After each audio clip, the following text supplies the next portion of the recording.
Sir, are you the brother of Pablo Espinoza? Yes, sir. And he's an individual who you came to court with today? Yes, sir. You also live with him? Yes, sir. Do you recognize Pedro Espinoza, the individual at the end of council table in the orange? Yes, sir. He's your cousin? Yes, sir. What gang do you belong to? I'm a bank, sir. Aren't you a member of 18th Street? Who said this, sir? I'm asking you. Oh, no, sir. Do you know what the Alsace clique of 18th Street is? No, sir. Have you ever claimed a gang to anybody? No, sir. Do you ever claim 18th Street to Officer Winston Lee of the Los Angeles Police Department? No, sir. Yeah. Oh, go ahead. can I do something? He had stopped me, but like he's like the one that stopped me and he thinks I'm from 18 because one day we was just walking down the street, me and my brother, and just because I had a belt buckle that had an A for my girl's name, he thought, oh yeah, yo, you from 18, from Alsace, I'm gonna put you in the gang, like in the gang file, and I'm gonna let you arrest at 18th Street. And I'm like, I don't even bang. I told him. He was like, oh, you do now? I was like, what can I do then?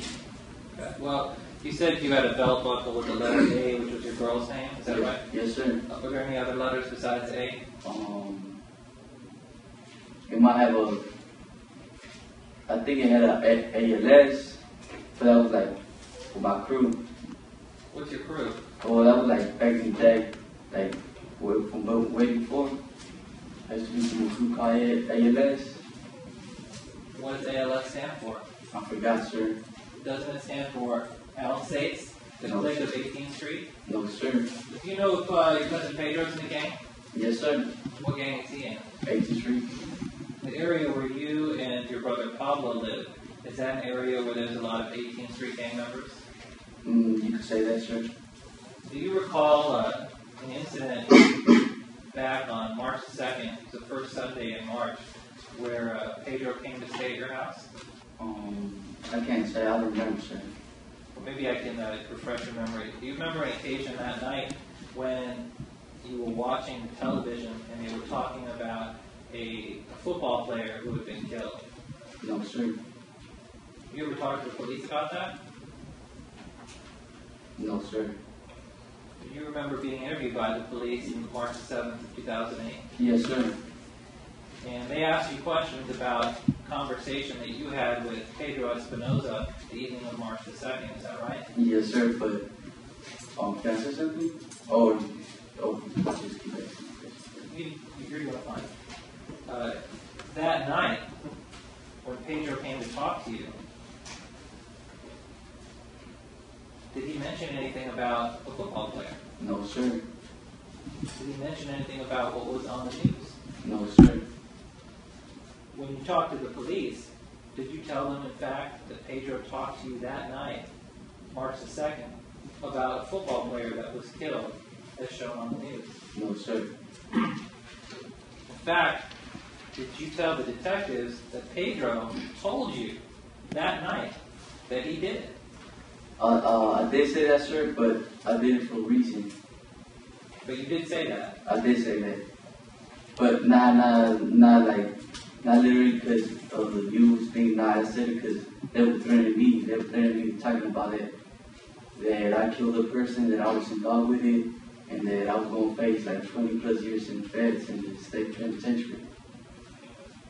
Who told you that? Detective Carrillo. Didn't you actually say to the detective, this is page 24, starting at line 9 of your interview, that he told me he did it, I saw it on TV. Didn't you make that statement? I did see it on TV way before everything started. I heard about it even before before the police even came to my house. So I already knew what had happened to that student. Because they were covering it on the news. Yes, sir. And that's when Pedro came home and told you that he did it. He never told me nothing. He did come home that night? I can't say, sir. I don't remember.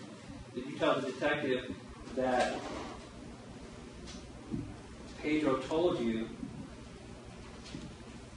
that the victim was from rolling 20s? I had made that up, sir. Just out of thin air?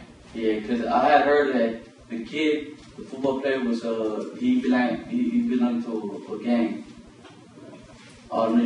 He belonged to a blood gang. I don't know if it was Rolling 20 or other, like, you know how they got different gangs, blood gangs. So all you knew was that the victim belonged to a blood gang. Yes, sir. But somehow during the interview, you told the detective that the victim was from rolling 20s. Yeah, because I had heard through other students. I used to go to High. And everybody knew that he banged. Everybody knew it was his blood. Did you know who the victim was personally? No, sir, but I used to see him around school.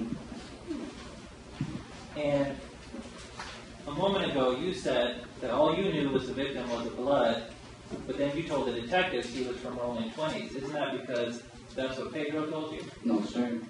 Didn't Pedro use the term for a 20s gang member called a Twinkie? I said that, sir. Well, what does that mean? There's like another verse saying rolling 20s. It's like how should I say?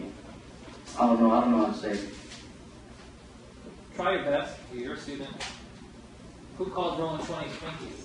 I call them. I call them. Everybody calls them. 18th Street gang members call them Twinkies? Everybody does.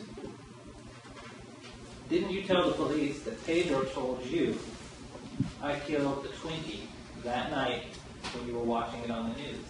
I did tell the police, but I never told them. I seen it on TV. That was all a lie. That was just like a story I made up. Didn't you say during that same interview that he did it with a gun? That was the same thing I said earlier. And did you say specifically, he just told me he killed him? Didn't you say that? I did say that, but it was just made up. Thank God, my brother.